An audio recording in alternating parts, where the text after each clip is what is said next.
Slam is here and gone. God, my voice is really raspy right now. Jeez. There we go. Alright, SummerSlam came and went, and I thought it was a great show. WWE really is having a pretty incredible pay-per-view year. People have been saying they've been still on pay-per-view for years, and I've always said that in 2008 with the Jericho-Michaels feud and Edge-Undertaker feud. They had a pretty great string of pay-per-views that year, but this year is even better. I mean, good lord. I didn't think the Royal Rumble was great. I thought it was very good, but most people did. Elimination Chamber was awesome. Extreme Rules was great.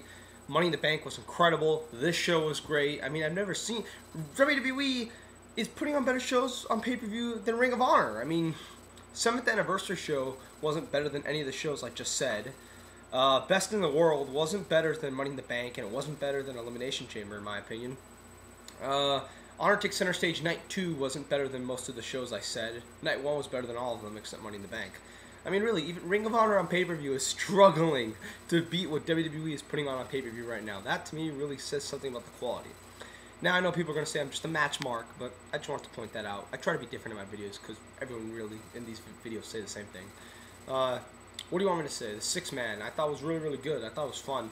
I've said this before. Many people are saying that it was going to be Truth and Morrison, Ray and Miz, or Del Rio and Kingston, but I saw it as Ray's hurt, Truth and Morrison by the finish on Raw. They can't do that match, and I didn't think they were going to do Del Rio Kingston because there wasn't really that much build behind it compared to the other matches. I thought if they were going to add another match in the show, it would either be Ziggler Riley, Jackson Rhodes, or a tag match. And Ziggler Riley happened on the dark match. Ezekiel Jackson, the WWE realized shouldn't be on pay-per-view. And I don't have a problem with the guy, I'm just saying he shouldn't be on pay-per-view. So they put the tag match, which I thought I was fine with. Ray is really hurt. I found it quite hilarious that he wrestled, I think Dave reported 90 seconds total in the match. But I thought that match was fun. Six mans in WWE are always a lot of fun. They really should do more of them on Raw, because they really do make for really fun Raw main events. And on pay-per-view, they make for good matches. Good mid-card matches. So, 3 1/4.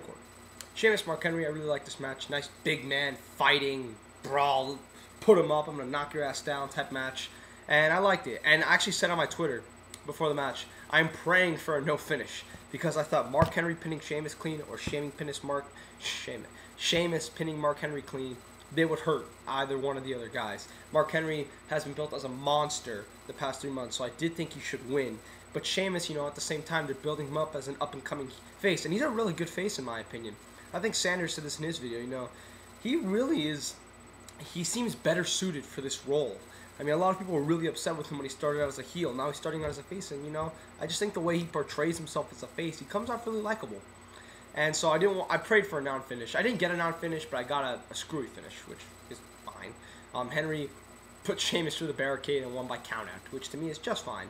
I thought Henry should have, in some way, came out stronger because he is probably going to fight Orton for the title, and they've been building him for months and months. And so, yeah, I'm fine with the finish. 2 3/4 stars. I enjoyed the match. Beth Phoenix versus Kelly. Short, sweet. I liked it. One of the better WWE Divas matches in a while.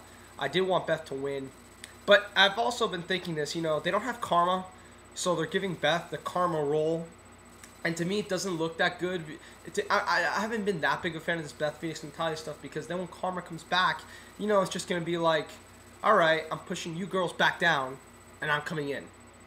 Hopefully they can do something different, but, because I just didn't want an exact carbon copy. But I thought, and also I thought it was the exact same thing that Beth Phoenix was doing back in 2007. For those that remember, she was the anti-diva. She was the big, strong diva that was mauling through the division. And then she won the title, and she still was unstoppable. That was her storyline. And I just thought there's literally been no character development for her. She's just going right back to what she was in 07. But she did it, and the match was fun. I did want her to win. Kelly won, which in hindsight I don't think is that bad. I think at the next pay-per-view Beth is going to take it, or Natalia is going to fight Kelly, lose, and then Beth beats her at the next pay-per-view. It's kind of like in 07. She lost to Candice Michelle via roll-up at Unforgiven, and at the next pay-per-view she took the title. Simple. Daniel Bryan versus Wade Barrett. I'm so happy to see Daniel Bryan on a singles match with pay-per-view. It's so refreshing. Last time I saw one was at Survivor Series. I was at that show, and I was going crazy during that match. That whole crowd was going crazy during that match. So I figured this would be the same. But the thing is, Yes, the fans don't care about SmackDown, but I wouldn't say they weren't into this match because they were into Bryan. Whenever, I don't know whether it was because they were into Bryan or because Bryan's offense is so high impactful that when he does something, like, you know, people go ooh and ah, like his running knee and his kicks and his suicide dive. You know, his offense is very flashy. Well, I wouldn't say flashy, not the right word, but it gets a great emotion from the crowd every time he does it. For Barrett, though, whenever Barrett was controlling the match, people were just like, including at the very end, like they were getting really into the Bryan portion. Whenever Barrett and Bryan would trade falls and Barrett was doing something, the crowd would just be dead silent. And that to me is really sad, considering where Wade Barrett was SummerSlam last year. Really sad. And so that's why I didn't think he should have gone over. To me, Barrett's already a lost cause. I mean, I do think you need to build up heels, but you need to start from scratch. You don't sacrifice Bryan. But they sacrificed Bryan because this company loves even Steven booking. In their mind, well, Bryan took down Barrett at the last pay-per-view. Bryan beat up Wade Barrett on SmackDown. Wade Barrett needs to win. Even Steven, mid-carders, nobody gets over. That's their mindset. What can I do? I don't know. At the end, I was like, but the more I think about it, I'm like, whatever. Who cares? Fun match. 3.5 stars. My opinion, Wade Barrett's best match. I like this more than this match with John Cena. I thought the John Cena match had more drama, but mechanically, I thought this was better. Maybe as an overall like program, that John Cena Wade Barrett match may have been better, but I'm saying mechanically in the ring, I thought this was better. So, go whatever you want there. And I said this on my Twitter. You can add that to Bryan with the list of people who he's had the best matches of their careers with. He gave Ziggler his best match in my opinion. I know some people think the Edge Roll match was better.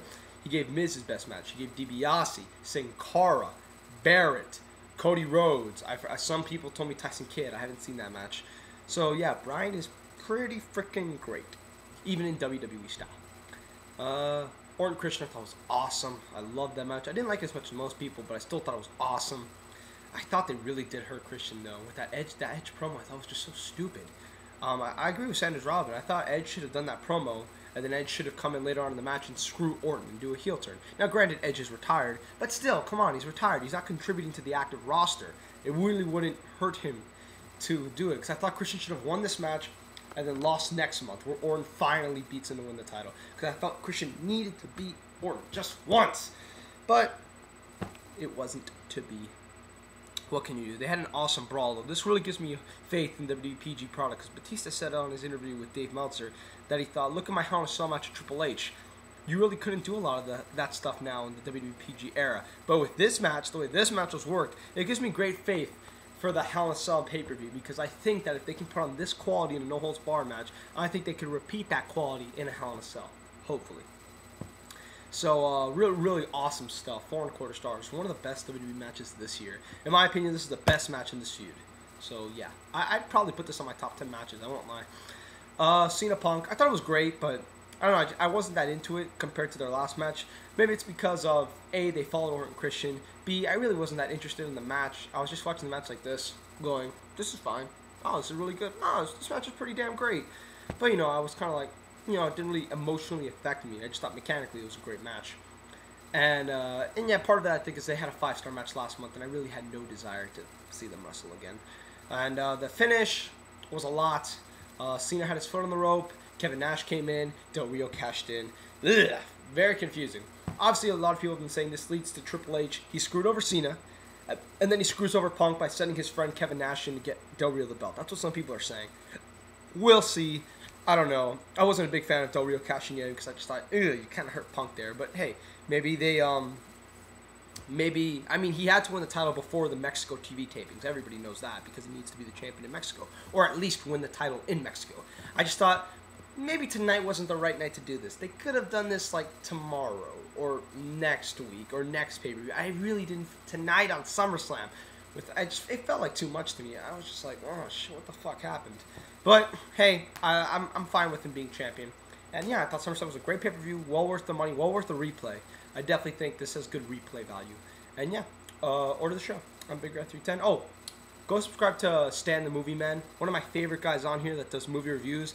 He's went from 4,000 views in 2006 to like 20 in 2011, and he's thinking about leaving YouTube, which to me is very sad because I really like his movie reviews. So please just go check his videos, see if you like what he does. All right, I'm Big Red 310. I'm out, guys. See ya.